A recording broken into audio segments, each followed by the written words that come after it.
Good morning, Terrence. This is your favorite alien speaking on Tuesday, August 28th, here in the hot Georgia. Bubba's still taking a couple of days off till he gets campaign for governor, but we wanted to, me and Bubba, uh, send our condolences to the McCain family, and especially to Mrs. McCain. John McCain was a big loss to this planet, not just to Americans, even though they don't know how much of a big loss they have, but to the entire planet. Um, and I wanted to say something about Mr. McCain from an alien's point of view. And Mrs. McCain, if you want to watch my videos, you may not agree with me, but you'll understand where I'm coming from. Like I said, I got here by mistake, and I assumed uh, the identity of Mr. DeGracia from Panama, and something that we have to explain later. It takes a big video to explain this, but for Mr. McCain's purposes, he comes from the same country that Mr. McCain was born in. In fact, his brother was born in the same hospital, Coco Solo Hospital, in the former Canal Zone. So this is probably why Mr. McCain turned out the way he is, and I'll try to explain it, and maybe Mrs. McCain knows a lot better because I never met Mr. McCain, but when I saw him on his videos, he is an honorable man that you don't see very often. So for Mrs. McCain, my condolences, and here goes how I see Mr. McCain. You Americans had a person here that only comes around maybe once in a millennia, if you're lucky. He was a military man that turned people.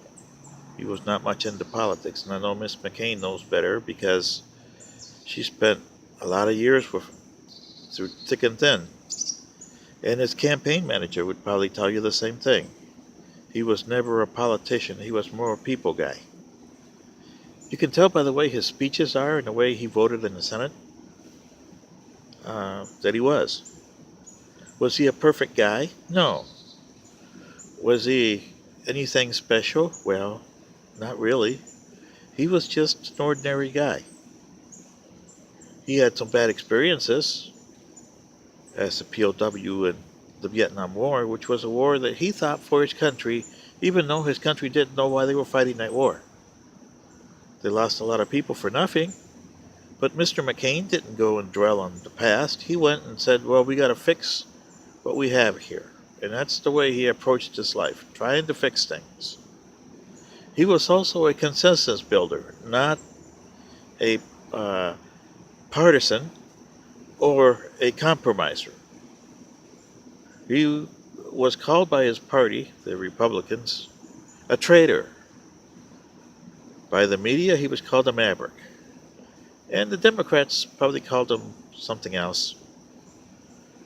But I know he had some Republican or Democratic friends on the aisle. He referred to it as the other side of the aisle. And that should tell the Democrats and Republicans something. The Democrats and Republicans today look at that aisle as a divisive point between blue and red. And the states are blue and red. I don't think Mr. McCain ever saw the United States as blue and red. He saw them as Americans. He didn't care who it was, red, yellow, white, black. And that's the way he saw it. Like I said, only Mrs. McCain can know if I'm true or not. But he tried to make consensus out of problems. And it got to the point where neither party wanted that. They just were concerned with winning and destroying the opposition. Winning, winning, winning.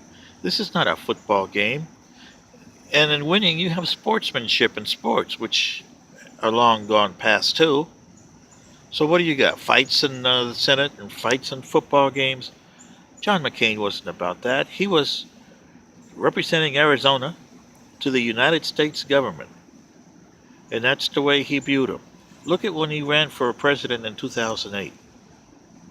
He knew he was lost. He wouldn't win that election. And I know Mrs. McCain in her heart can tell you that yes, he knew the election was lost because, for one thing, Barack Obama was pushing the African vote. And the Democrats always controlled the African vote. And something that Mr. Obama didn't understand is there was a deal done back in 1876, and the Democrats uh, threw you guys under the bus because they wanted the Jim Crow laws, President Obama. And therefore, when you ran your elections in 2008 and 2012, specifically the 2008, you used that to your advantage. And the Republicans didn't like Mr. McCain because they called him a maverick and a moderate. What's wrong with that? He was more for the people. He made deals, President Trump, where Arizona would not benefit from the deals.